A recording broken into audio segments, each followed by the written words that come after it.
Within the hushed halls of Yale University's Voynich Rare Book and Manuscript Library lies a codex that defies explanation. Known as the Voynich Manuscript, it is a work of profound and enduring mystery. Its pages are filled with elegant, flowing script, a language that no one in the modern world can read. The text is arranged in paragraphs, as if conveying coherent information, but its meaning remains locked away. Accompanying this unreadable text are hundreds of intricate and colorful drawings. These illustrations are divided into sections: herbal, astronomical, biological, cosmological, and pharmaceutical. However, it is the herbal section that has captured the imagination of botanists and dreamers alike.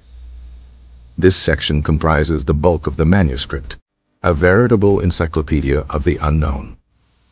Each page features a single plant, meticulously drawn, with the mysterious script curling around it. The problem is that the vast majority of these plants are unidentifiable. They bear resemblances to known species, yet always with a twist of the bizarre. A stem might look familiar, but the leaves belong to another family entirely. Roots are often depicted with extraordinary detail, sometimes resembling strange, mythical creatures. Flowers bloom in impossible colors and configurations, defying the laws of botany. This botanical conundrum has led to a spectrum of fascinating theories. The most sensational of these is that the manuscript depicts alien flora. Proponents of this idea suggest the book is a field guide from another world. Perhaps it was left behind by extraterrestrial visitors long ago. The plants' strangeness, their sheer unearthliness, is presented as prime evidence. They are not just different, they feel fundamentally other. This theory transforms the manuscript from a mere puzzle into an artifact of first contact. It is a romantic and captivating notion, firing the public imagination. However, scholars and scientists demand more rigorous explanations.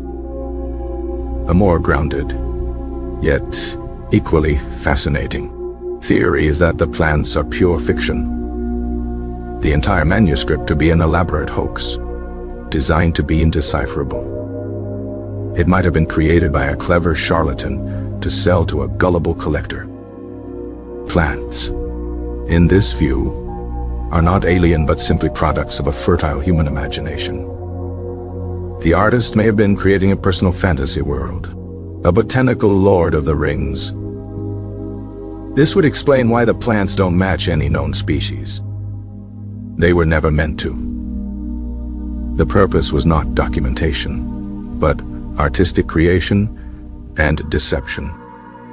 Yet another theory occupies the middle ground.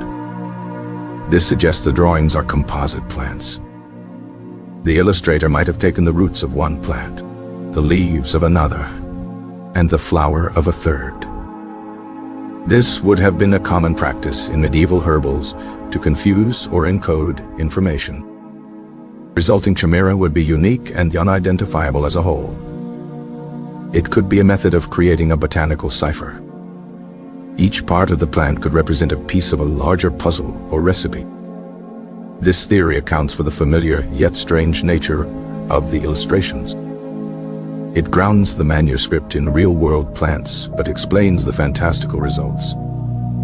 Some researchers have tried to deconstruct these composites.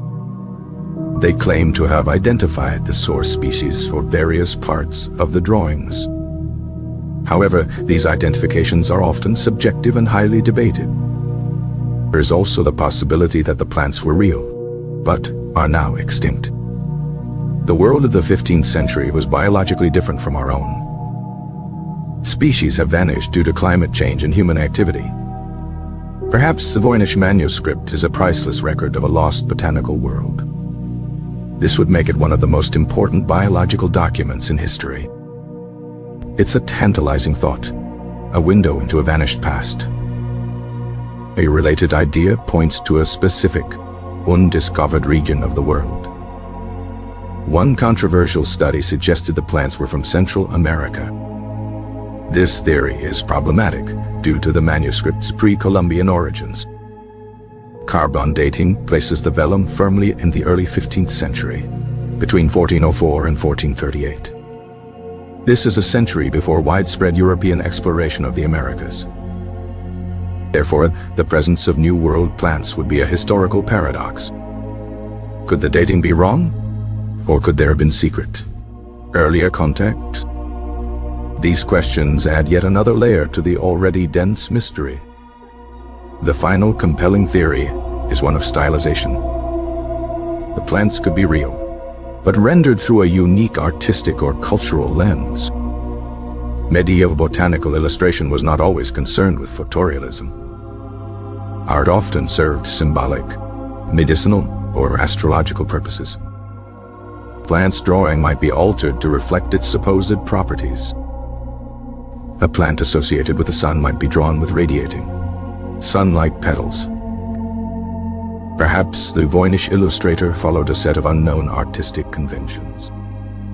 This visual grammar would be unique to the creator or their specific school of thought. Without the key to this visual language, the plants seem alien. But with the key, they might resolve into perfectly ordinary herbs and flowers.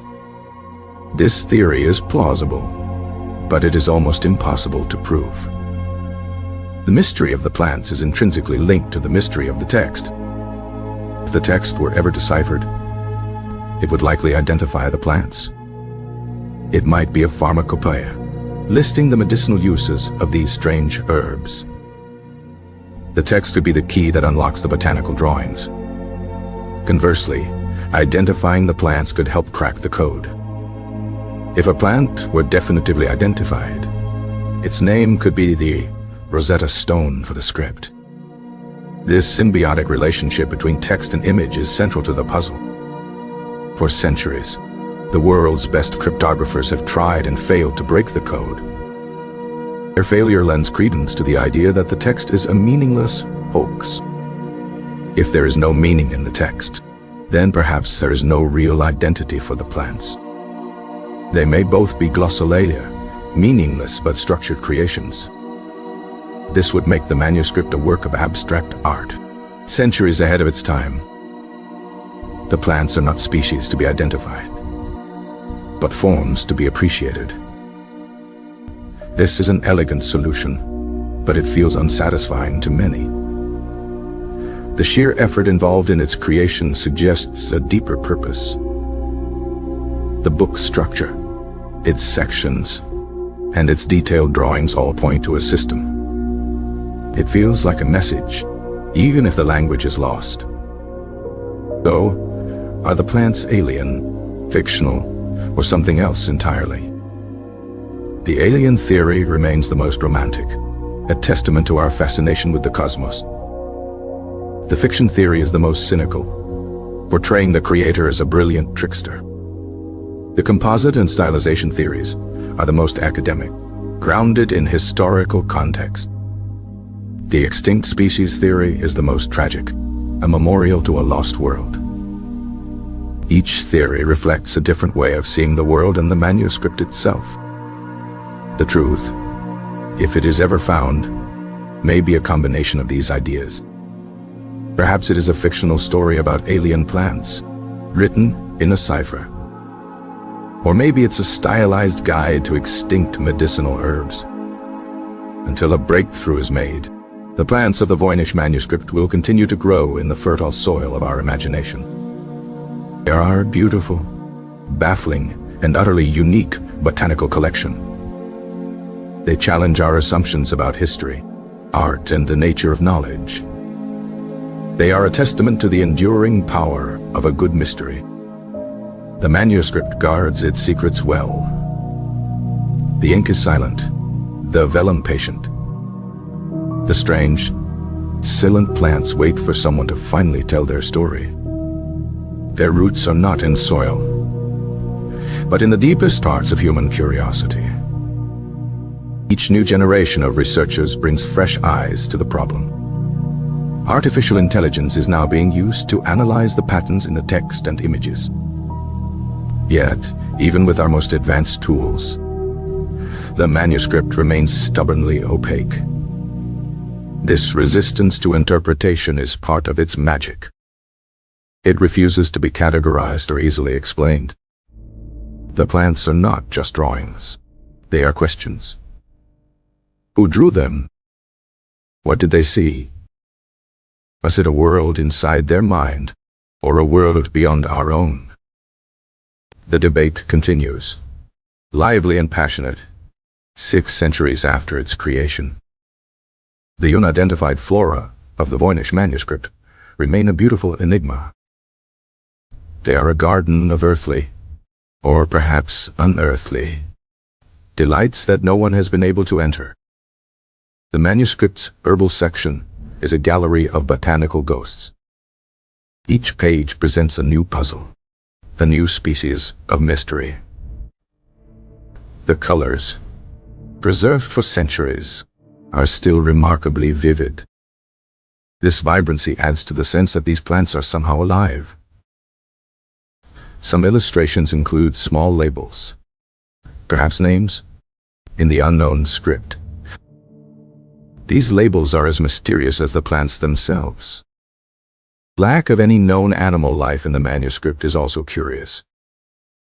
It is a world of flora without fauna. This deepens the feeling of a curated, artificial, or alien environment. The plants exist in a vacuum, without ecological context. This isolation makes them even harder to identify. We see the plant, but not the world it belongs to. Is it a textbook, a piece of art, or a cosmic joke? The answer remains hidden within its cryptic pages. The mystery itself has become its most important feature. It is a mirror reflecting the obsessions of those who study it. The botanist sees a lost world of plants. The cryptographer sees an unbreakable code. The historian sees a paradox. The dreamer sees a message from the stars.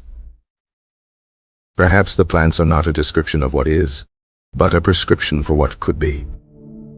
A manual for creating life, or for imagining it.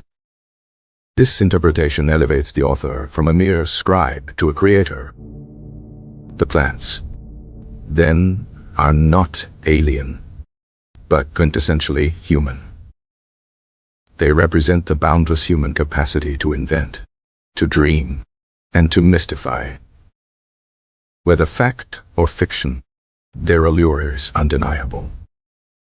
The garden of the Voynich Manuscript remains open to all, yet understood by none. Its flora will continue to puzzle and inspire for centuries to come.